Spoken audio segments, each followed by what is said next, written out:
Hello, everybody. Hello, Bettina. How are you doing today? Hi, Eric. Hi, everyone. I'm doing great. Busy. I finally sat down here for probably the first time today, and I was like, I feel so rushed. Um, but Yeah, you're yeah, I got my Course in Miracles videos done real quick before the show started. So otherwise, I don't know when I would have had a chance to do it because I'm going out right after this, and I've been sewing all day. So yeah, I've been busy, but it feels so good. Feels so good to be sitting at my machine and creating and creating. So yeah. that's great. I know you're out and about getting materials and so on, and I know we were talking over the past couple of weeks just about how well things are going in that regard. The sewing Yeah. And the number seems of interesting. seamstressing, yeah.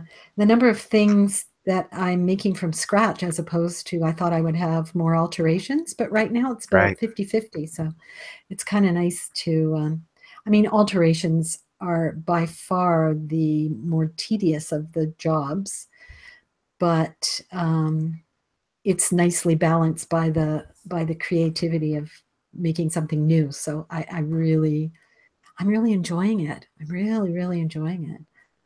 Um, I think having a comfortable space and the environment, creating the right environment for that to happen makes a huge difference.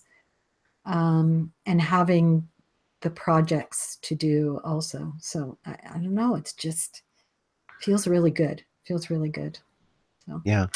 I know for myself when I was this may be going back maybe 8 years or so when I was working and making most of my money on the computer, I had my computer in my room, I had a laptop, I had a desk in my room, but yeah, I had a spare bedroom, and I finally decided that I was going to set that up with like the proper space to do work because feeling it was just too easy to get distracted or feel cramped or so on. Yeah, setting up a real comfortable space, making it easy to win, I think is a real key, and sometimes we think, oh, if I set up a new space, it's going to take so much work, and can I do it? Can I take this space away from this activity? But, having creating an environment where you can feel really comfortable and you look forward to being in, where the environment doesn't detract from, your creative or work pursuit, is a huge deal. It makes a big difference yeah, in yeah, just wanting to work.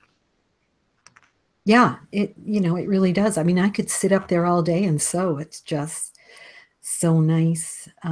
It's painted a nice yellow, and I mean that was already all done. But we took out the big clunky bed that was in there and got one of those IKEA day beds, which is a single bed or opens up to a almost king size bed, which is perfect because it gives me the floor space to put my ironing board and all that stuff up. And yeah, so it's just takes a few little adjustments, and the bed was on sale, so that didn't hurt. But yeah, just a few adjustments, having the right tools and the right light, and all those things that contribute to that perfect work environment. It's Yeah. good.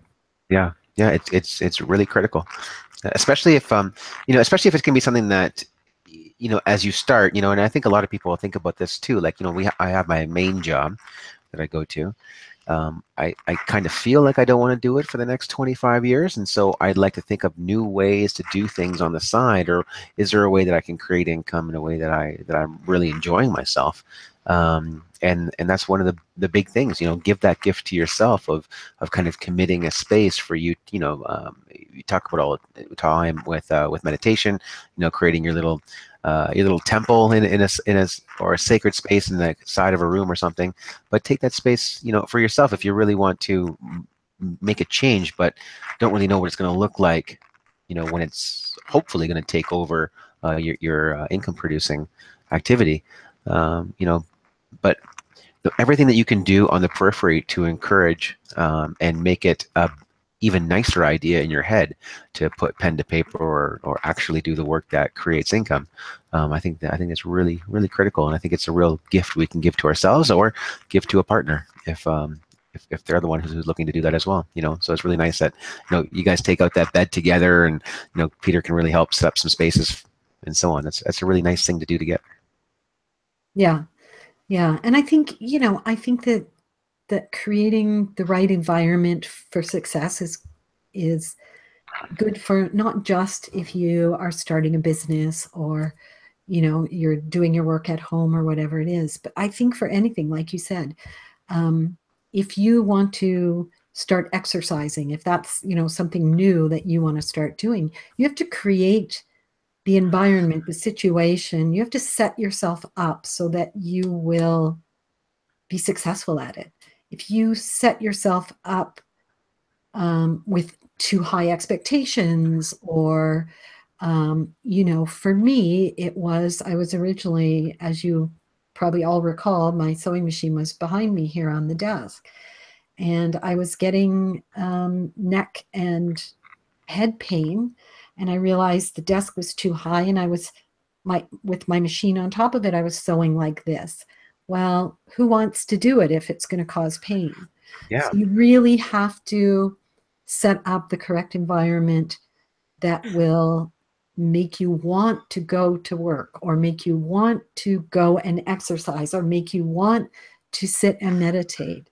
The right time of day, setting up your routine so that, the exercise or the, you know, cooking more at home, or meditation or work or whatever it is, so that it fits into your daily routine in a way that makes it easier and isn't a struggle and isn't distracting or whatever it is. I think it's really important for anything, not just for me and my sewing, but for anything we do in our lives. I think we really need, that's a real integral part of the whole process, no matter what it is.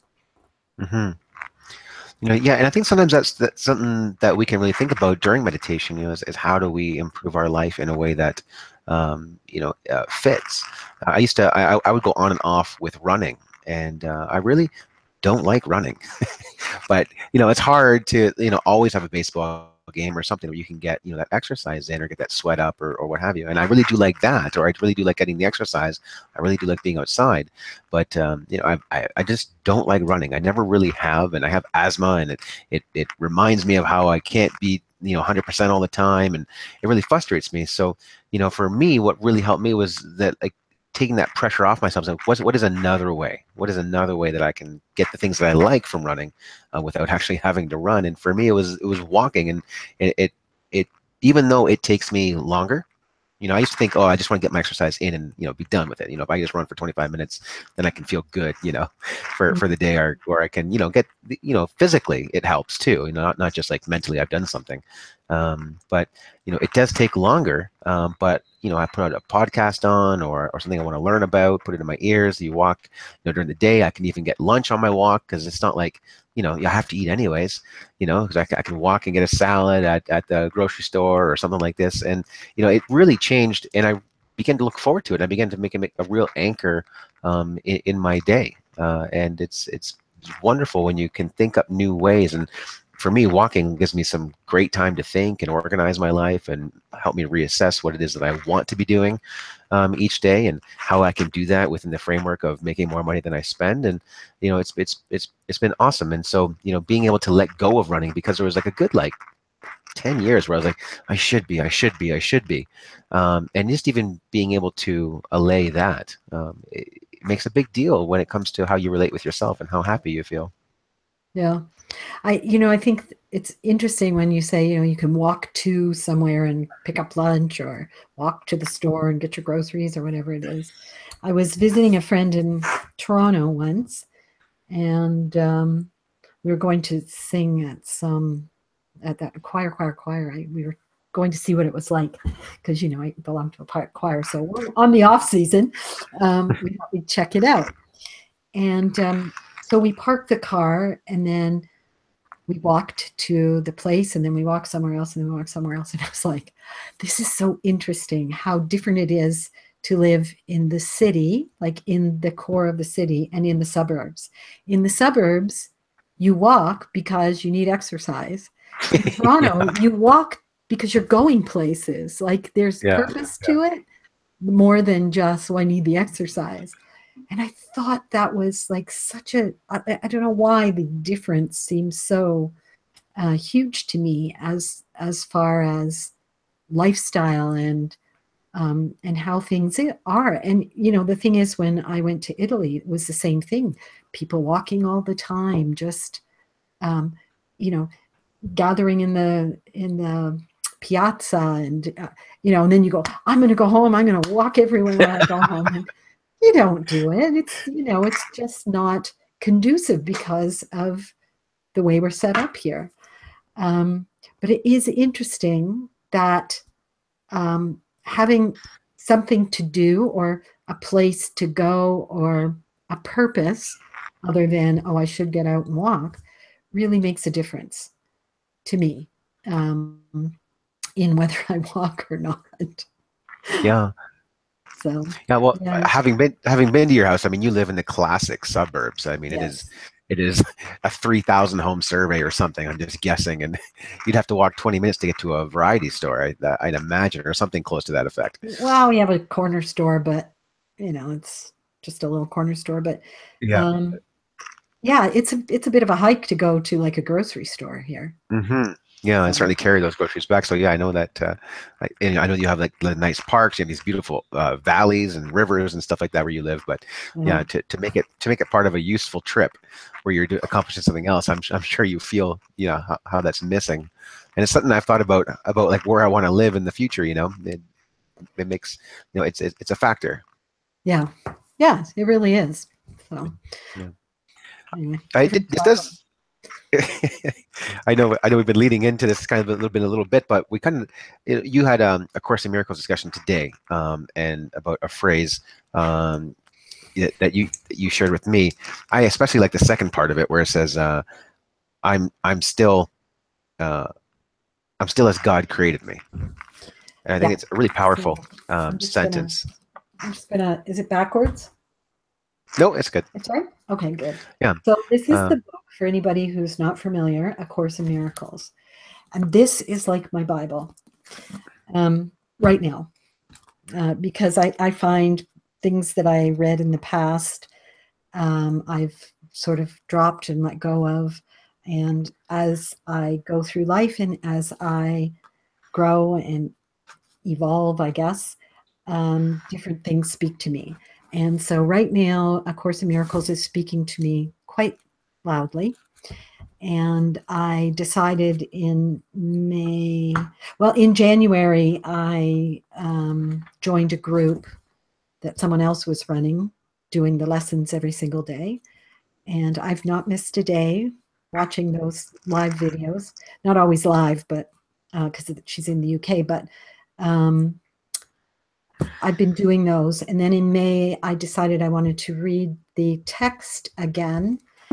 And I knew I would never have the discipline to do it on my own. So I started my own little, and it is little, Facebook group where I do live videos every day, and I do two.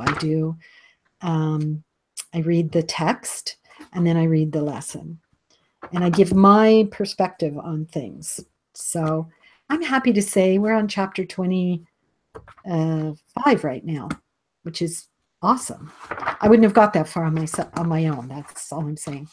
And whether people watch or not, it doesn't even matter to me because it's like I have somewhere to be. Again, set yourself up for success, that's right? right. That's exactly what I was thinking the whole time you're talking. Yep. Yeah. And that's what I did. So I feel a responsibility because maybe somebody's watching it. I don't know. So this week, well, the next couple of weeks, we're on the last review of the first section of the lessons. There's 365 lessons. And the theme for this review section is I am not a body, I am free, I am still as God created me. And I am as God created me is a lesson that reoccurs several times through the 365 lessons. It is my all-time favorite lesson, and I cannot even tell you why. There is something comforting, something lovely about knowing and having that idea that I am as God created me.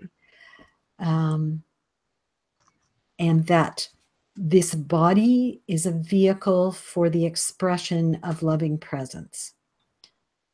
So, and that's its only, well, that's all it's good for. Put it that way. Put it that way. And yes, it's true. It's true. No, I know. It made sense to me, and then about a second and a half later, it hit me a second time. That's hilarious. Yeah.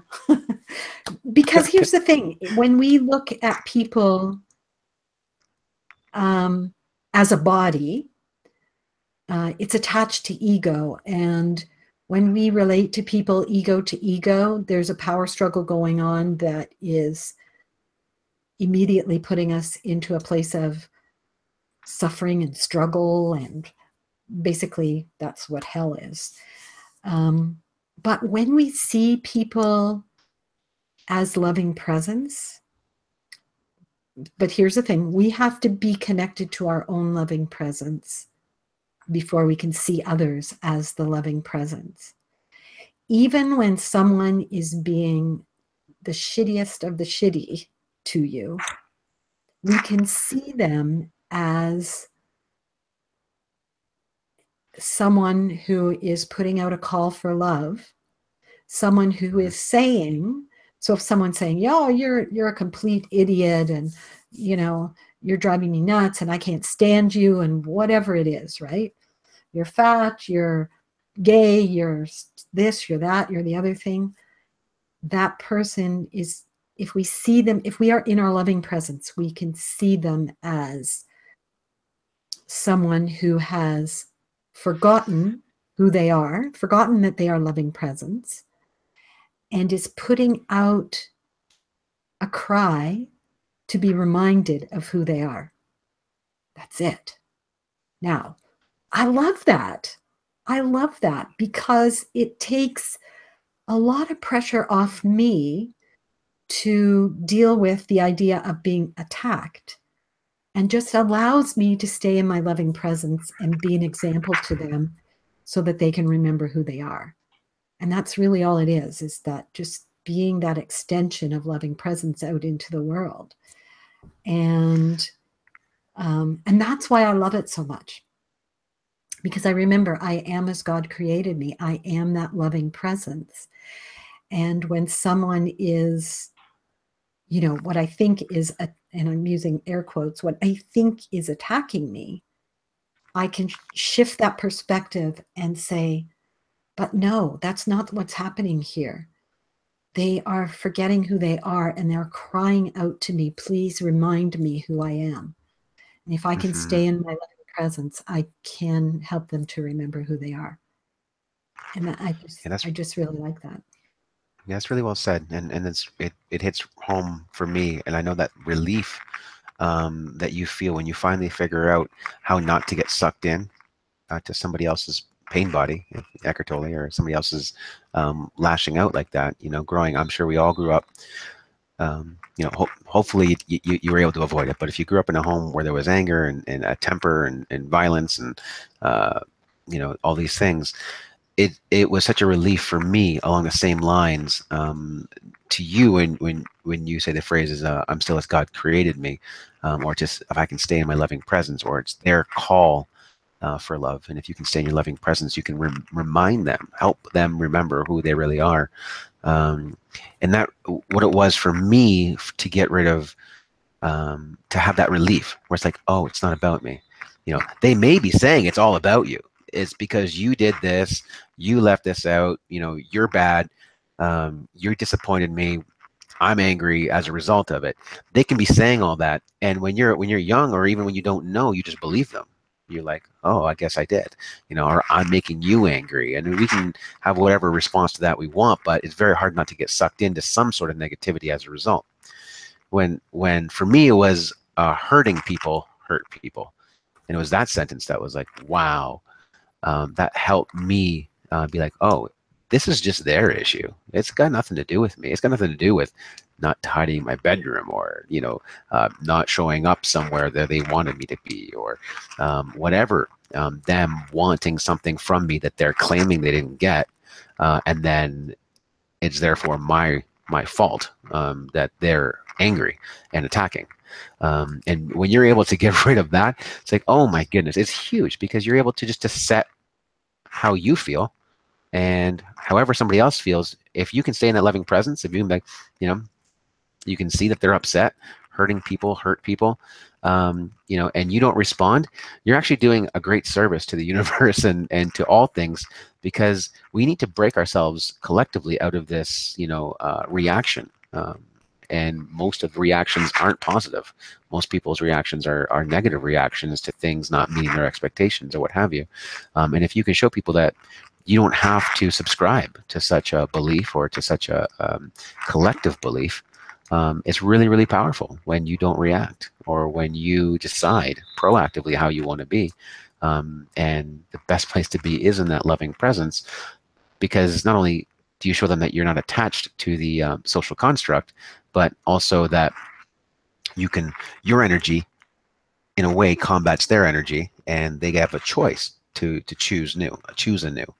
But if you react and say to them back, that's unfair, you shouldn't be doing that, you know, it's not about me, then the energy is the same.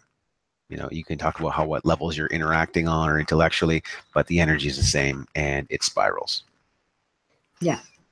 Yeah, absolutely. There's many different levels at which we can interact with people, and how we look at the situation. And I think it really depends at any given moment where we're at. If we are fully in that place of loving presence, or we can, you know, snap into it and remember, oh yeah, I need to be connected here. This is a time when I really need to be, you know, remembering who I am, or else I'm going down a slippery slope. Then that level is quite different.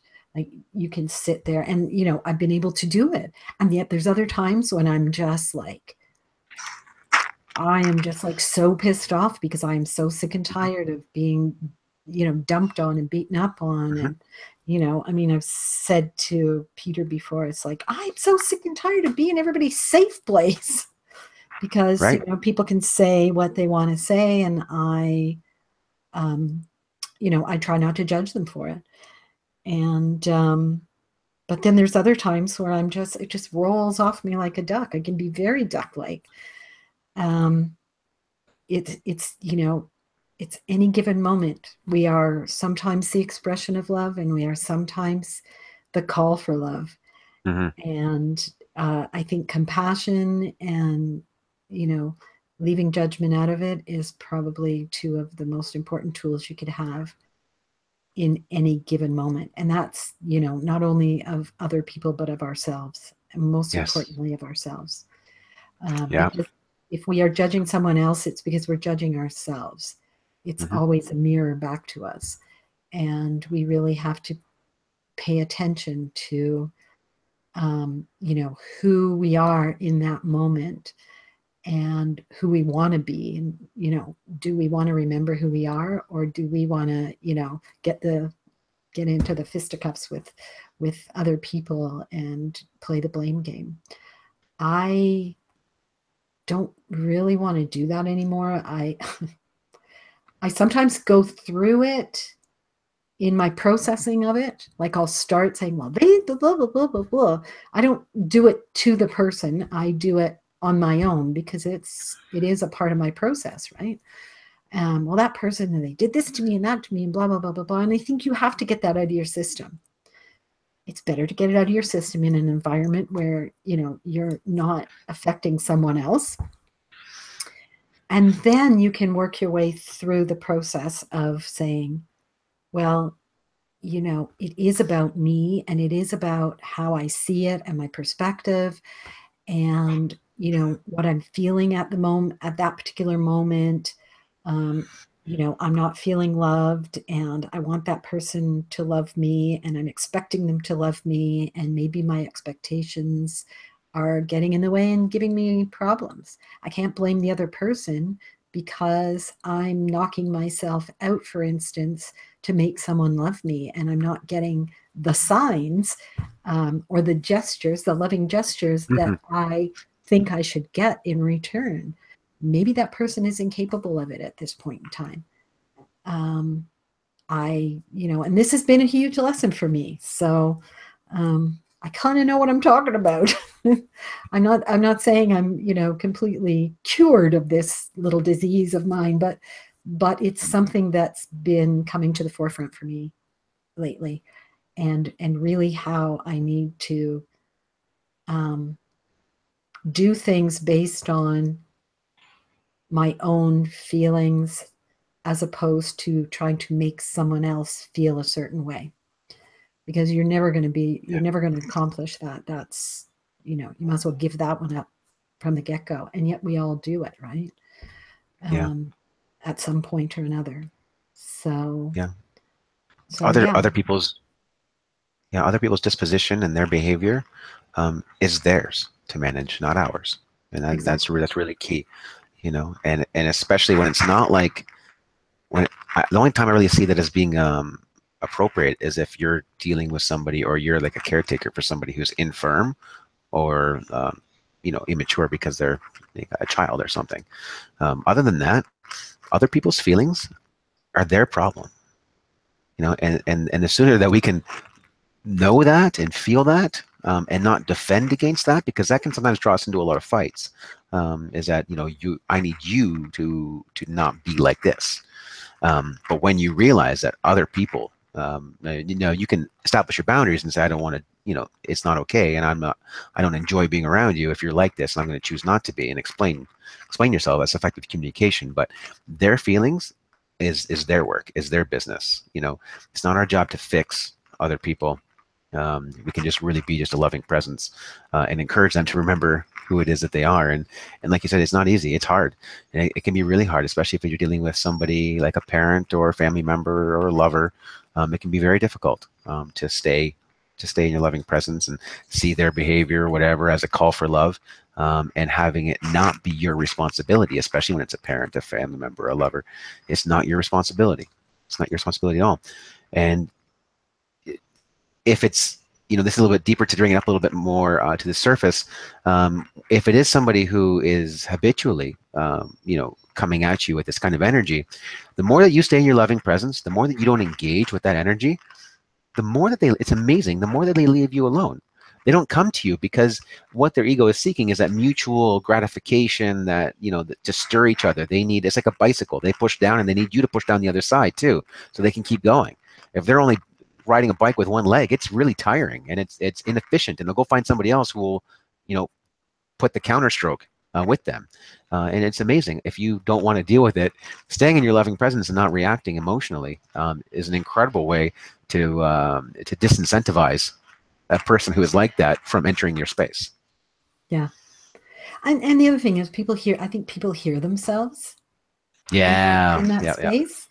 When you're Yeah. not engaging, they Yeah. start to hear themselves and realize, sometimes people don't care. Mhm. But that's just, different levels of expression of how they feel about themselves, and there's not a darn thing we can do about that. Not a darn thing. Yeah. We can be the expression, we can be the extension. We cannot make someone change, Mhm. no matter how hard we try. It's too much work. It's so much less work to change our own perspective and work on ourselves.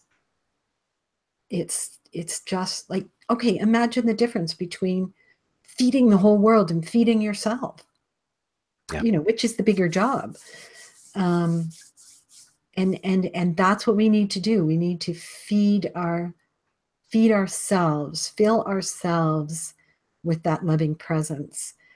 And once we do that, then we are automatically an extension of it into the world. We don't have to do anything. We just have to show up in our loving presence, and the rest will take care of itself, one way or the other, one way or the other. Yeah. But in our loving presence, it doesn't matter which way it goes. Yeah. That's right. I like that too. And ultimately, I know that's hard to get rid of too. That's hard. That's a hard want to let go of. Is that it may never happen for the other person, and it doesn't matter. It doesn't matter, you know. Yes, if they never change, it's unfortunate that you won't have the relationship that you want with them, but it's not in the cards. And no matter how much you fight against it, your best strategy for their long-term altering their behavior is to be that loving presence so that they do have the opportunity to hear themselves. Because if you get in a fight and you make a really great counterpoint, you word it just right, it hits them in a certain way, that you're like, that's what you're after when you fight for 3 hours. Like you're looking for that one counterpoint where you stun them with it, right? It's a lot of work. It's a lot of emotional capital to put into it. And even if you do, you're still making the point within the context of conflict. Um, if they actually hear themselves, because we as human beings, we hate to be isolated. It's a survival instinct not to be isolated. And if they're coming with this energy and you're not participating, they start to feel isolated. And it can be slow, and they may not give up today, tomorrow, or next month. But over time, over years, it's your best strategy for them to hear themselves and for them to actually make the change in themselves, because you're not going to make the change in somebody else. Nope. Never. Inferior strategy. Yeah. Yeah. Yeah. Yeah. Well, you're telling them that they're not loving presence by trying to fix them. Yeah, that they're wrong and that they're not good enough. Yeah. Of Yeah. Yeah. So it's course they're going to reinforcing. fight back. It's reinforcing what they're already feeling, really. Right. You're absolutely right. And that just gives it fuel, Yeah. right? So Trying some other way to feel heard. However inappropriate the behavior might be in order for them to feel like they need to get that. yeah, exactly. Yeah. Exactly. It was a good talk. That was really personal in my life and my journey, and really freeing myself up, because my days were spent in arguments in my head with various people in my life, and I was miserable and I was anxious and I was tense all the time. Um, and being able to learn these things and let it go. I mean, oh my goodness, like to go through a day where you don't really have many triggers that bother you. It's amazing freedom. Like you get to just choose how you feel. It's amazing. It's amazing. Yeah, absolutely. It's freeing to have that choice and to know you are more than this. Again, going back to that lesson, you are more That's than this right. body. Hmm. There's far more to you that is far more meaningful than the vessel in which you express. Yeah. Well, with that, how would you like to finish this off with a meditation to send us off into our day after a good lesson? Sure, sounds good. Let's close our eyes and take a deep breath. And take that breath right in to the base of your spine, to the root. Allow that energy and that breath to go right down to the soles of your feet and ground you to the earth. Feel the roots going deep, deep into the earth, grounding you. Allowing your body to be grounded, but allowing your loving presence to express itself through this body. To connect to that place that knows exactly who you are, letting go of the body as your identity and recognizing the loving presence as who you really are. Spark of God, pure joy and love, always good enough, always smart enough, always beautiful enough. And in this moment, feeling free and at peace with this connection to your true self, and walking into the world with this body that you have been given to express that which you always have been, that which you are now, and that you will always be into the world. For this expression of love is never ending, is ageless, is timeless, and genderless. It is infinite. There is no time or space, only love. And it is this space in which we see the truth, and in which we see the loving presence in those around us. And when you're ready, wiggle your fingers and your toes and bring yourself back to the world. That's nice, Bettina. Thank you. You're welcome. I like I'm still as God created me, because I find it inspiring, because it always puts us on the moment's edge of creation. You know, no matter what's happened, no matter what's going on, no matter what I've internalized, you know, I'm still as God created me. I'm able in this next second to choose anew. Yeah, it's great. It's the best part. I just love it. It's just something that as soon as I read it, there's a smile on my face. It's like, I love this. Oh, yeah. Well, thank you everybody for watching this week, and we'll see you all again next. Have a great week, everyone.